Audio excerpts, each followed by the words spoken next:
নমস্কার, আমি doctor Soham Mondal, consultant orthopaedic surgeon, AMRI Salt Lake.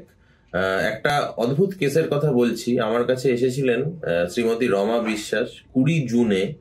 Acetabulum বলে একটি আমাদের হাড় থাকে বডিতে, হিপ জয়েন্টের কাছাকাছি, সেইটার কয়েকটা টুকরো হয়ে গেছিল ওনার। এবার উনি বলবেন কিভাবে হয়েছিল অ্যাক্সিডেন্টটা। নমস্কার, আমি রমা বিশ্বাস বলছি। আমি 2 তলা ছাদ থেকে কারেন্ট 11,000 ভোল্টেজে শর্ট খেয়ে নিচে পড়ে গিয়েছি। তারপরে হিপ জয়েন্টে ছাড়াই গিয়েছে, আমার শোভন স্যার অপারেশন করেছে। তো ওনার মোটামুটি আমরা পেলভিক ফিক্সেশন করেছিলাম 3টে স্ক্রু দিয়ে, মিনিমালি ইনভেসিভ সার্জারি মতো করা হয়েছিল, যাতে পুরো ফ্র্যাকচার সাইডটা আমরা খুলিনি, যাতে খুব তাড়াতাড়ি ওনাকে ওয়েট বেয়ারিং বা হাঁটাচলা করতে আমরা অ্যালাউ করেছি।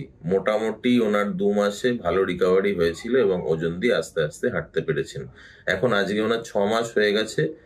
হিপের দিক থেকে উনি মোটামুটি সুস্থই আছেন এবং হাঁটাচলাও করছেন।